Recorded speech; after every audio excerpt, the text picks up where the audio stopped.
all about. I saw him the other day, and we threw a little love at each other because we both going through a lot right now. Yeah. We go way back, man. First time you were here, you were with Digital Underground, and same gang when you had all the gang thing. I was here for that. I came up on the show a few times. We had our ups and downs, but I think right now we had the best part that you and I could ever get to. Like when I saw you on the street, what I wanted to tell you is what you did with Farrakhan was so great because we haven't been as supportive of you as we could have been. When I say we, I mean, you know, the rappers and the young black crowd. And when you did that, it was just like you made us shut up. You know what I'm saying? All this time you were saying, when are the studio going to do something? You did like 3 different things at one time. And I was like, damn. You know, I never understood the lack of support because I'm the only show that ever put rappers on. But we don't see it like that. It's the way they get us like crabs in a bucket. We see one black man coming up having his own show, and we want to be on your show. We want to be on your show when we first come out. You know how young rap is. I want to be when I first come out. Yeah. But of course you can't, so I go, I'm saying with you. You know what I'm saying? But it took time for me to really see what this business is about, and, you know, how you have your ups and downs and your valleys and your mountains, and you got to just dig deep with all that. And I feel it now. I got you. Yeah. I'm glad you and Mike are talking, man. Can you talk anything to them about that? Well, Tyson had been calling me from before all the trouble. He was calling me just to say, you know, I wish I was out while you was out. You know what I'm saying? It's like, I heard you party, man. I want to be out there partying with you. He was giving me a lot of advice. You know, I really look up to him something horrible. You know what I'm saying? So for him to tell me to calm down, I was like, ooh, it's time to calm down. If Mike Tyson is telling me that he heard about me from jail, calm down. I'm like, calm down. You know what I'm saying? Yeah. It's like when you get like drunks coming to you going, look, man, take it easy. It's like, man. So, yeah. He gave you good advice, I assume? Real good advice, and I appreciate it. You know, and I wonder if the judge and all of them know, you know, while he's in jail, they saying he's a bad guy. He's steady telling me to stay out of trouble. He's steady telling me to get everything right back together again. Because he could have told me anything. You know, I went to the jailhouse and everything, and he gave me a lot of good advice. I appreciate it. Okay, I'll ask you all the questions I think your fans and friends want to know. Anything that you can't answer, you just stop me, because I know tomorrow is the arraignment. I get sentenced tomorrow. Okay. Yeah. Okay, so you tell me when your lawyers have asked you to stop. The girl who claims that, what did she claim? I can't even say it, man. Okay. But technically it's a rape case. Okay. It's a case in where I have females saying that. I can't say it, but it just bothers me so much, you know what I'm saying, to go through my life and everything I did in my life coming out of a family and a household with just women, to get to this point to have a woman say that I took something from her. You know what I'm saying? Because I know... Okay, word on the street is that you had a relationship with this woman prior to all this friction. I guess you could say that's a relationship. I bumped in a club, you know. I seen her in a club, and something happened in the club. I can't say over the air, but something that... Okay, let's use a clinical term. Word on the street? Okay, word on the street. Yeah, word on the street that there was oral copulation. Yeah, she performed oral sex on the dance floor. Now, it's a lot of guys out there that can say what they wouldn't do and what they would do, and when it happens, you know, it just goes down. You know what I'm saying? And it's really...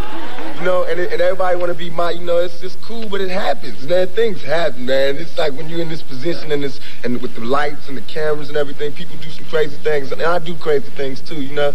So, but I paid for that. I paid for enjoying that little moment, because. Okay, but wait a minute. Let's not get this mixed up with the rape situation. That was separate. That's separate in the club. Yeah. Then this same female, like about 3 days later, you know, she can't say, but she filed a charge against me and said that I did so-and-so and so-and-so. Right. Now, even though, you know, I couldn't come up and say what her name is. I can't even say the woman who's charging me, even though she said Tupac Shakur.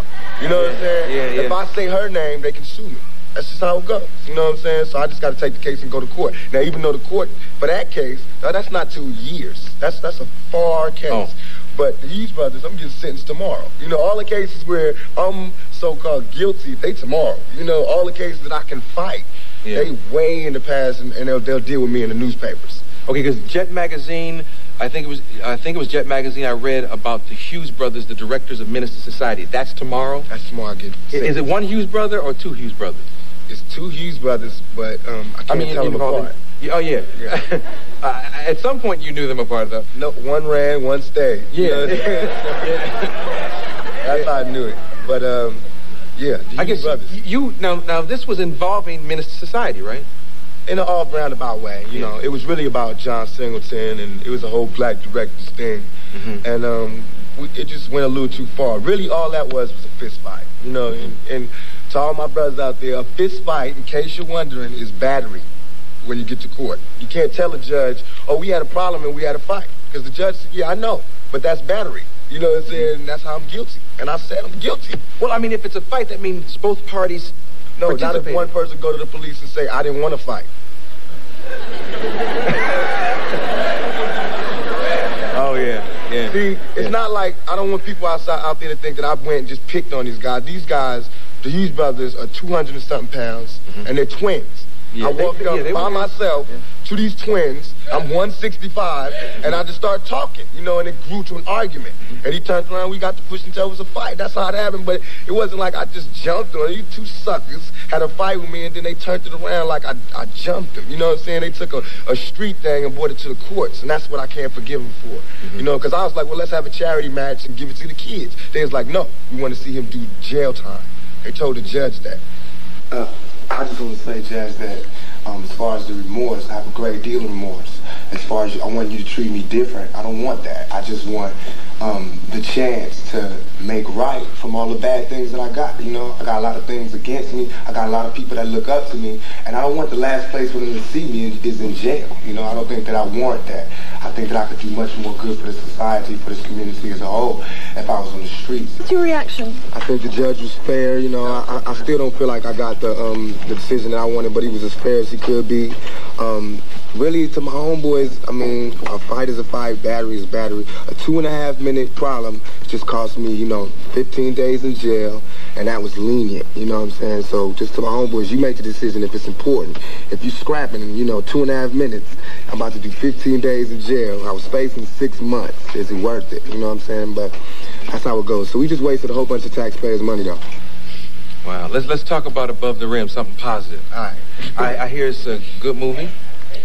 It's good to me because after all these people turning their back on me, all these black so-called directors and black so-called, everybody turning back on me, a white movie company and a white director, they backed me up. They was bailing me out from jail. They didn't know, they don't know me. I felt like other people should have known I didn't do it. They didn't know me. They was bailing me out from jail. I was coming to the set, getting love from everybody, and it was just easy to work there. That's why I really enjoyed the movie. I think people are going to enjoy it because it has sports, you know, it has action in it, and I think people want to see me in a more of an action-oriented role as opposed to poetic justice where I was calm. I think some of my fans want to see me get down and dirty again. So Above the Rim is showing me in a raw light doing that. I like the fact that you've shown range as an artist. I like it all. Give me some parts, I'll handle it. If you give me the part. Yeah. Well, we gonna find parts just so we can do what we love to do and not what we hate to do, like court. Yeah, man. You know, all that kind of stuff. But I have a clip. You know what's in this clip? Can we set it up? Oh, yeah, this is me telling Dwayne, you know, who he should be working for. Dwayne is in the movie, and he works for me, but he want to quit, turn his back. So I'm kind of asking him if he's still there. And if I'm not mistaken, Dwayne Martin was the brother from Out All Night with Patti LaBelle. Yeah. Very talented ball player and actor. Check this out. Good luck there, superstar. Say good luck. It's not very polite. I wish you good luck. You don't wish it back to me? It's damn near rude. Good luck, buddy.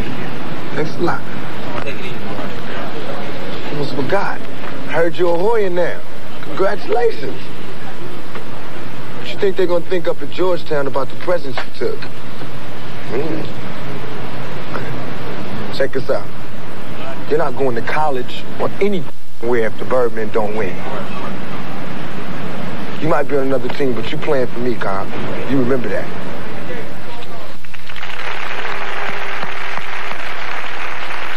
More with Tupac Shakur.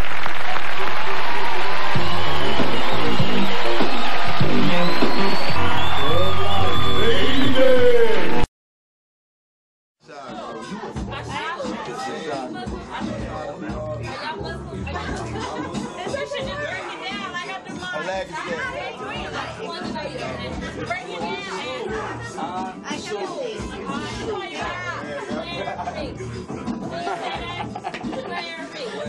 What's gotta be off? You can't do this yourself. Yeah, you can. Of course you can. What's so funny? What's so funny? Nothing. I don't know. Oh, okay. I never said anything. Okay, I see what you're trying to do. That's cool. Yo. Oh, it's time to start dancing. Okay.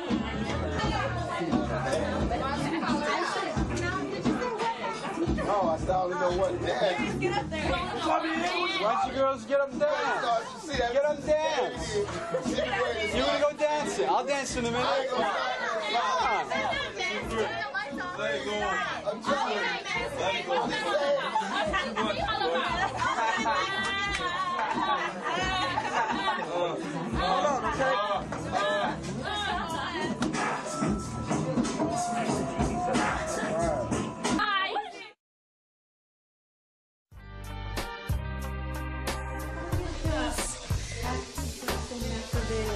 Can't stop, won't stop. It's a beautiful cake. You know what she's talking about. First thing. Chill, nigga. You got something.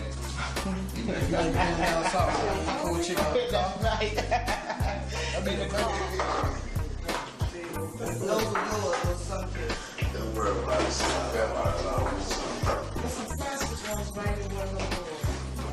That's cool.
That summer, Tupac was also settling down, having moved in with his fiancée, Kadeta Jones, music mogul Quincy Jones's daughter. Jones said she and Tupac planned on having a baby, and Tupac had largely given up smoking and drinking at that time. At the end of August, Tupac signaled his exit from death row when he fired his death row attorney, Dave Kenner. 9 days later, Tupac had planned to attend the Mike Tyson boxing title match in Las Vegas. One of his two personal death row bodyguards, Kevin Hackey, tried to get Tupac to back out of going. Hackey later revealed that he was working undercover for the FBI at that time, but apparently turned on the FBI in telling Tupac not to go to Las Vegas.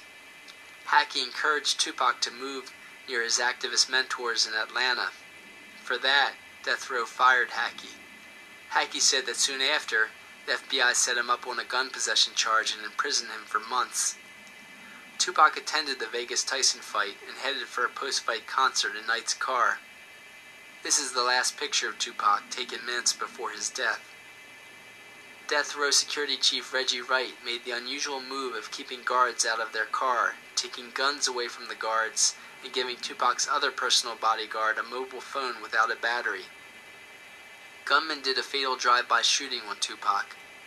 Despite over 13 bullets fired in Knight's direction, not one directly hit him.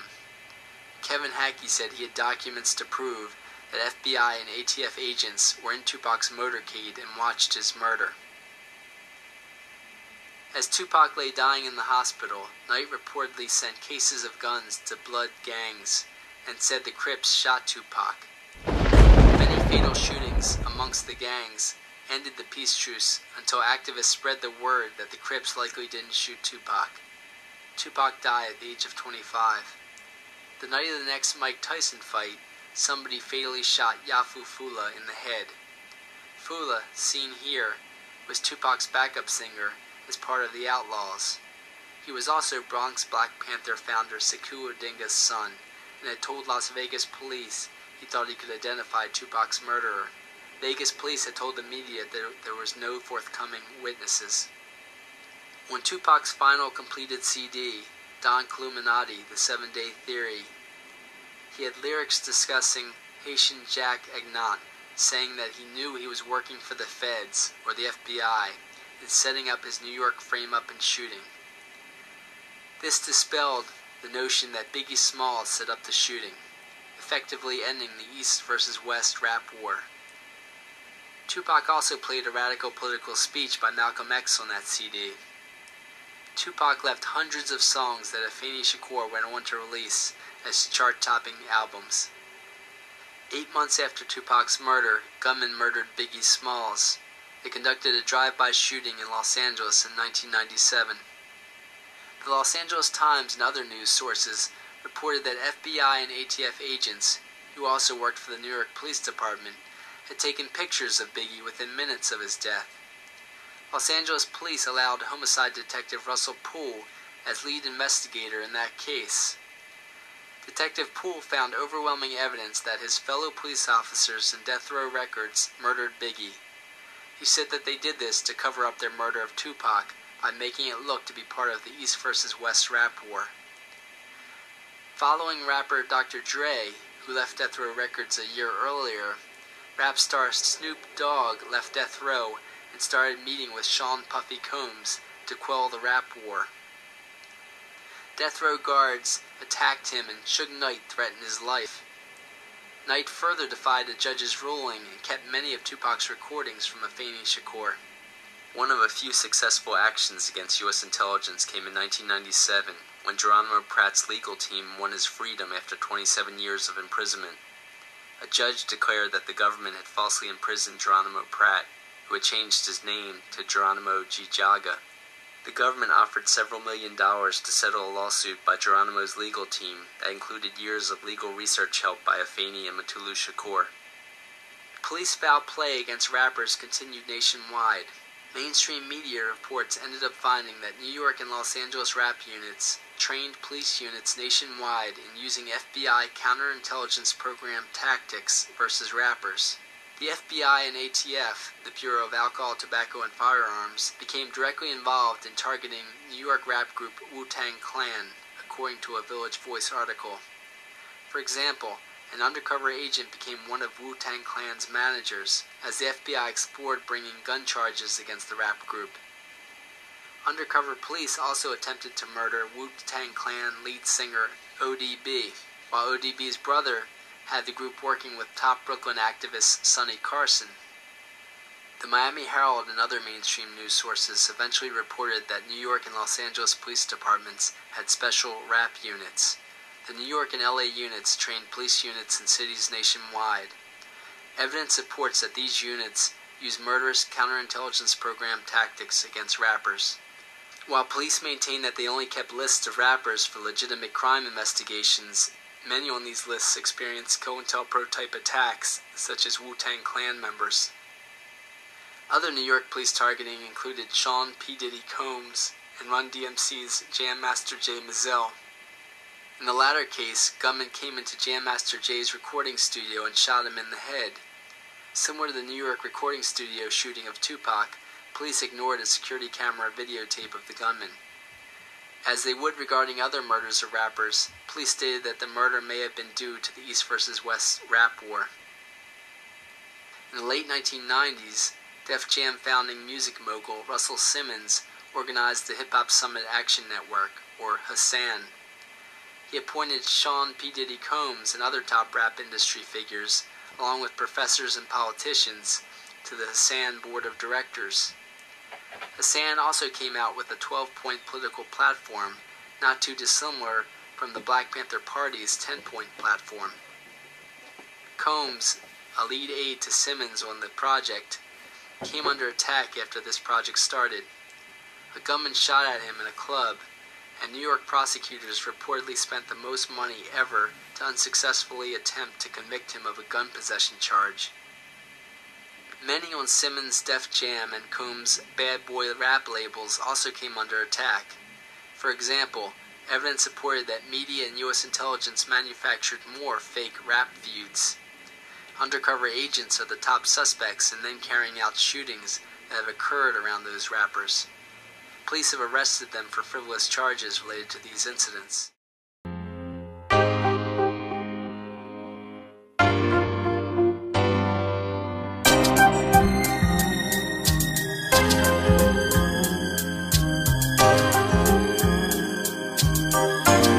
When I was young, me and my mama had beef. 17 years old, kicked out on the streets. Though back at the time, I never thought I'd see her face. Ain't a woman alive that could take my mama's place. Suspended from school, I'm scared to go home. I was a fool with the big boys, breaking all the rules. Shed tears with my baby sister. Over the years, we was born and other little kids. And even though we had different daddies, the same drama when things went wrong, we blame mama. I reminisce on the stress I caused. It was hell, hugging on my mama from a jail cell. And who thinking elementary? Hey, I see the penitentiary one day. Running from the police, that's right. Mama catch me, put a rope to my backside. And even as a crack fiend, mama, you always was a black queen, mama. Finally understand for a woman it ain't easy trying to raise a man. You always was committed, a poor single mother on welfare. Tell me how you did it, there's no way I can pay you back. But the plan is to show you that I understand. You all appreciate it. Dear mama,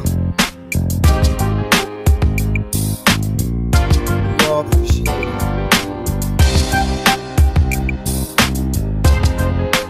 Ain't nobody tell us it was fair. No love from my daddy cause the coward wasn't there. He passed away and I didn't cry cause my anger wouldn't let me feel for a stranger. They say I'm wrong and I'm heartless, but all along I was looking for a father, he was calm. I hung around with the thugs, and even though they sold drugs, they showed a young brother love. I moved out, started really hanging. Needed money of my own, so I started slanging. I ain't guilty, cause even though I sell rocks, it feels good putting money in your mailbox. I love paying rent when the rent's due. Hope you got the diamond necklace that I sent to you. Cause when I was low, you was there for me. You never left me alone because you cared for me. And I can see you coming home after work late. You're in the kitchen trying to fix us a hot plate. Just working with the scraps you was given. And mama made miracles every Thanksgiving. But now the road got rough, you're alone, trying to raise 2 bad kids on your own. And there's no way I can pay you back. But my plan is to show you that I understand. You all appreciate it. And dear mama, you all appreciate it. And dear mama,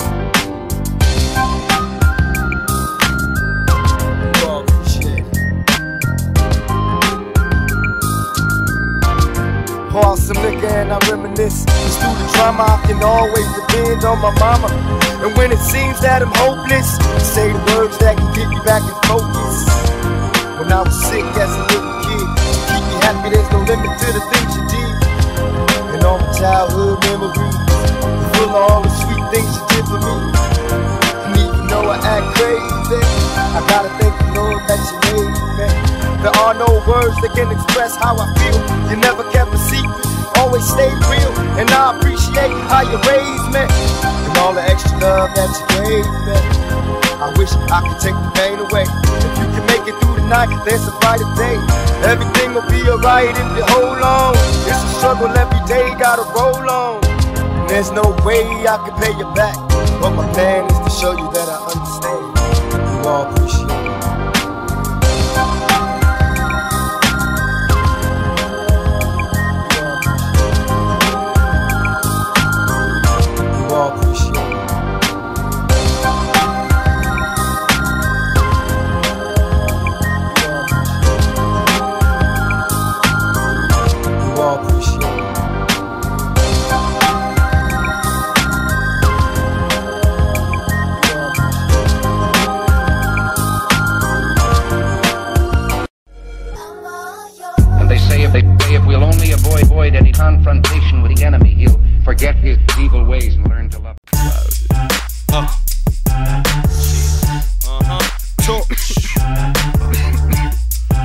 Gunplay.